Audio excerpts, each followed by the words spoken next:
So we are on page 21 in our notes packet for today. We're going to talk about x-intercepts of functions. In Algebra 1, we talked about x-intercepts for all different types of functions. We talked about x-intercepts for linear functions. We talked about x-intercepts, for quadratic functions towards the end of the year. We also talked about a format where we could see what those x-intercepts are going to be. So that's what we're going to talk about today, okay? And that's what your notes were on. So we're looking at functions and being able to tell the x-intercepts based on the function. So on page 21, number 1 says, I want to write a function that describes the polynomial. So for number 1, a leading coefficient of -3, and then x-intercepts at these places. So the lead coefficient part is easy. I'm going to use f of x equals. If you want to use y equals, that's fine too. Lead coefficient means I just put a -3 in front here. That's my lead coefficient. And then I want x-intercepts at -1, 0, and +1. So what you saw in your notes is that we can pull x-intercepts from factored form. So if I can pull x-intercepts out of factored form, I can also put x-intercepts into factored form. So if I have an x-intercept at -1, that means it had to have come from a factor where x was paired with something. And when I set whatever this thing was equal to 0, I ended up solving for x to get -1. The only thing that could have been was x plus 1. So I have to have a factor of x plus 1. To have an x-intercept at 0, I would need this to be true again, but x with something has to equal 0. So I need x equals 0 here. Well, that means that I actually didn't need anything here, and it was just x with 0, and you could do -0 or +0, or if it's 0, I actually don't even need it there. So we could have just a factor of x there. And then to get an x-intercept at +1, that means I had to have had a factor of x minus 1. Because if I take x minus 1 and set it equal to 0 and solve for x, I would get x equal to +1. So this is my function with a lead coefficient of -3 and these x-intercepts. So we're going to do this a few more times, and then we're going to take a look at from the graph, pulling out those x-intercepts, recognizing x-intercepts and being able to write a function. For number 2, a lead coefficient of 17. So I'm going to put my lead coefficient of 17 in there. And then I've got x-intercepts of -2, 5, and -12. I want you to notice when I have these integer numbers, right, whether they're positive or negative, when they go into that factored form, I'm just changing the sign here, right? X plus 2 gives me an x-intercept of -2. X minus 5 gives me an x-intercept of +5. X minus 12 gives me an x-intercept of +12. And that's what you saw in your notes too. So I want you now to try number 3. Write me a function that has a leading coefficient of 0.025 and the following x-intercepts. I know it's a long list of x-intercepts on this one, but no matter how many we have, we're going to treat them all the same way.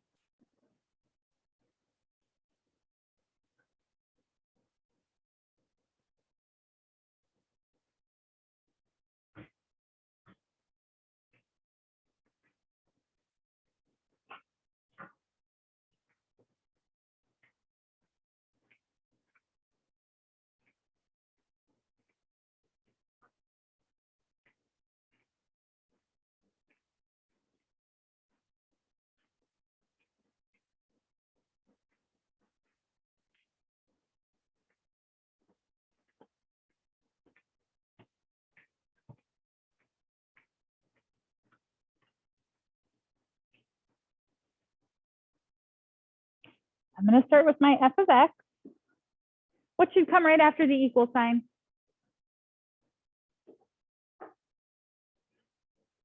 yeah, that lead coefficient, 0.025. And then I'll have a factor of x plus 5,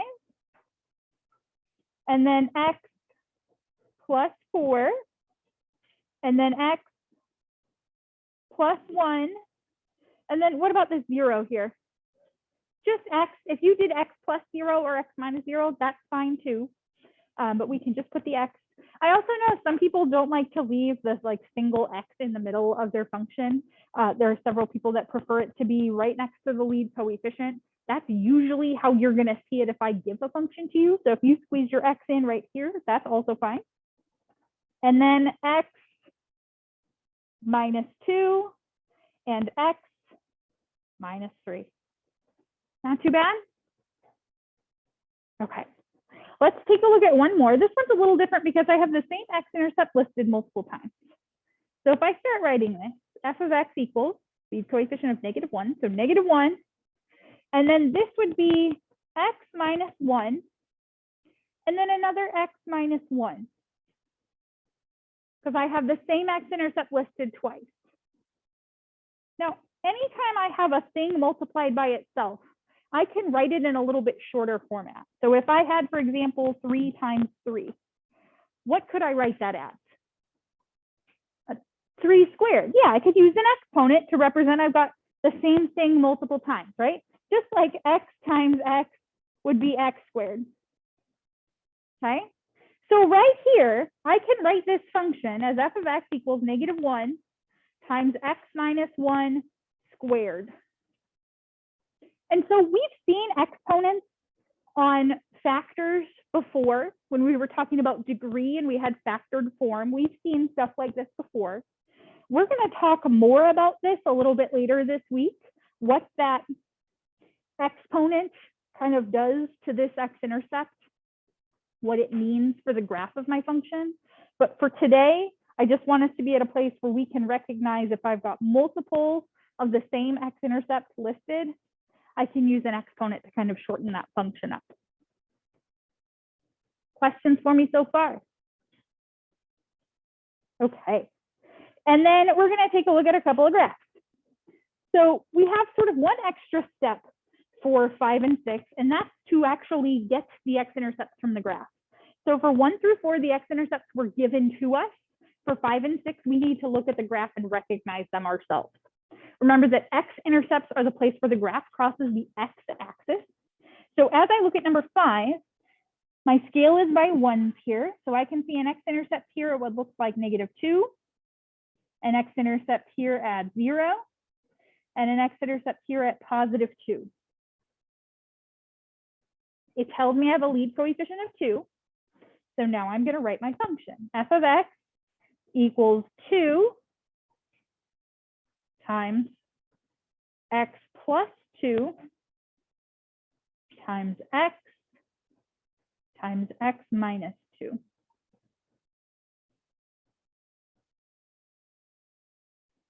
I want you guys to try number 6.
What are our x-intercepts for number 6? What do we see here? Yeah, -2, -1, and +2. So your function should look like f of x equals the coefficient of -2, and then x plus 2, x plus 1, x minus 2. Questions for me so far? Okay. Let's take a look at number 7 really quickly, and then I'm going to throw one wrinkle into this, but it's a tiny wrinkle, and we're going to talk about how to handle it. So for number 7, it says, would you expect the function graphed below to have a positive or a negative lead coefficient? This is kind of a throwback to what we talked about last week. Based on the shape of this graph, would you expect a positive or a negative lead coefficient? Negative? Why negative? Yeah, because of the end behavior. Both ends go down. Or I could say y approaches negative infinity on both sides. Yeah, the end behavior here tells me I should have a negative lead coefficient. Very good. Now, I handed out a little extra paper to you just now. It says x-intercepts and polynomial functions extension for page 21 up at the top of it. Here's the wrinkle I want to talk about. Some of the factors that we'll see, and you saw these in Algebra 1 as we factored, some of the factors that we'll see aren't just x with a number. Sometimes I have a coefficient for that x inside of my factor. So I want to talk briefly about what that does to my x-intercept. And then vice versa, if I have a graph and the x-intercepts aren't integers, aren't whole numbers, how we can write those factors still, how we can write that function still. So as we started taking our notes, I said the goal is to find something to put here so that when I set the whole thing equal to 0, I get that x-intercept. Okay. So for this x and this factor here, this is just like what we did on page 21, right? What x-intercepts would I get from this x by itself right here? Well, no, I'm glad you said that. So 4 times x, right? If I set that whole factor equal to 0, and then I solved for x, I'd have to divide both sides by 4, and that would give me x equals 0, right? I'm glad you said that because somebody else would do the same thing. Okay, so I'm glad you said it because somebody else would do the same thing, right? So it gives us an opportunity to talk about it, okay? I can set 4x equal to 0, but then when I divide 0 divided by 4 is still just 0. So this guy is going to give me an x-intercept of 0. How about x minus 6? 6, right? Because when I take x minus 6 and set it equal to 0 and get x by itself, I get 6. Now, what about this guy? 3x plus 2. Anybody want to vote -2 on this one? Anybody not voting -2 because that feels like a trap? Okay, yeah.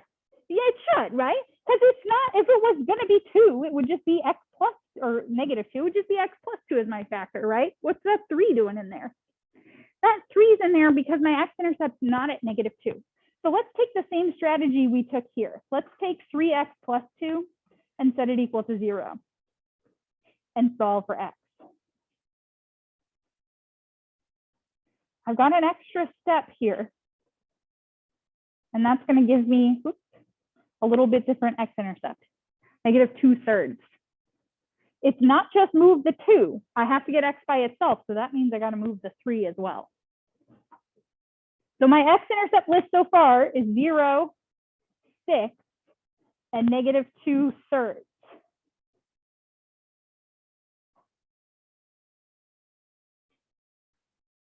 So if the 3 wasn't there, it just would have been -2. Since the 3 is there, it's -2/3. And then how about our last x-intercept here? -9.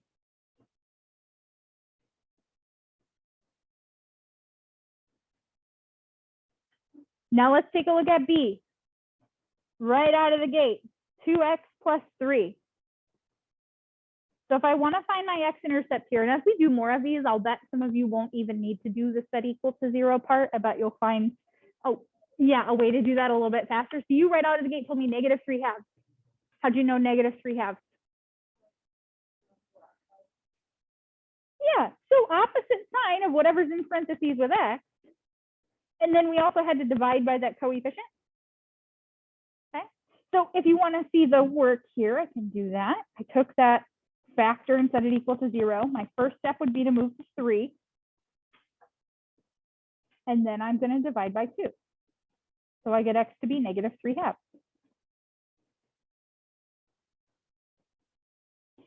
If you need to write this out to correctly find that x-intercept, write it out. I know sometimes we want to like write down as little work as possible. We don't want to have to show a lot of work. If you can get -3 halves without having to go through that little bit of algebra there, great. If you need to go through the algebra to get the correct answer, do the algebra, right? It's worth it if you're going to find that correct x-intercept. And then how about our x-intercept from here? 8. And then how about our last one? -6. Okay. Now let's take a look at what happens when we're picking the x-intercept out of the graph and we want to write the function. So if we hop down to number 2, oops, it says assume a leading coefficient of 1. Okay, I can do that. And we want to list the x-intercepts and then write our function. So our x-intercept here would be -0.5, 0, 0.25, and 1. Now, some of these we've already done. We've already written a function where the x-intercept was 0. We've already written a function where the x-intercept was 1. So I'm actually going to go ahead and write those first. So for my function, if I have an x-intercept of 0, that means I had x. If I have an x-intercept of 1, that means I had x minus 1. And now these two are what I want to talk about, okay? What you're not going to see is an x-intercept of x plus 0.5, okay? If I give you multiple choice, why not is a fair question, right? So the next thing that we're going to talk about is how to take something in standard form and put it into factored form. You guys did this last year in Algebra 1, right? Factoring, okay? At no point did we ever talk about fractional factors of a number. Like if you didn't like factoring, imagine factoring where you also had to include a half times what, or a quarter times what, or a third times what gives you this number, right? No, thank you, okay? So here's where we get x-intercepts of a half. Instead of looking at this as a decimal, I'm going to rewrite it as a fraction. I'm going to rewrite this one as a fraction too. Does this look semi-similar to what we saw up here? They're not exactly the same fractions, but they're similar, right? So we got our -2/3 from a 3x plus 2 factor. As you pointed out, we changed the sign on that top number, and the bottom number was the coefficient for x. So I'm going to do the same thing here. It's going to be x plus 1, and then the denominator of that fraction is going to be our coefficient for x. So we factored last year in Algebra 1, and we got factors like 2x plus 1, okay? Because sometimes we had lead coefficients that weren't 1, stuff like that. At no point did I ask you to give me fractional sort of factors of numbers, because that would be insane. So we're not going to factor with fractions this year either. But what we do have to recognize is if I get a fractional x-intercept, where it had to have come from. So the same thing is true for this 1/4. I would have had x minus 1, and then that denominator was my coefficient for x. Okay, so a little wrinkle, but it's one that you guys can handle. Let's try b now. My x-intercepts for b would be a half, 2, and 4. I would like you to write a function for me that has those x-intercepts. It has x-intercepts of a half, 2, and 4.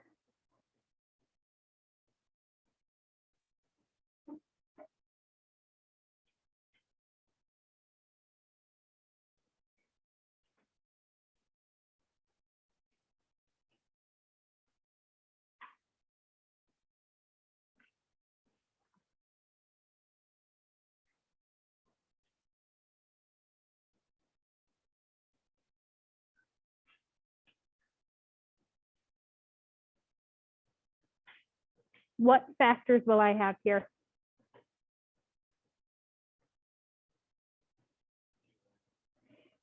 Two x minus 1, perfect, that's the half. And then the other ones are easy. X minus 2 and x minus 4. Good, not too terrible. Okay, little wrinkle with the fraction x-intercepts, but not too bad. Okay, for the rest of class today, you have an assignment on Khan Academy. It is 4 problems, but I'm going to take the grade out of 3. So that means you can miss 1 and still get 100%. So if you miss number 2, you don't have to panic.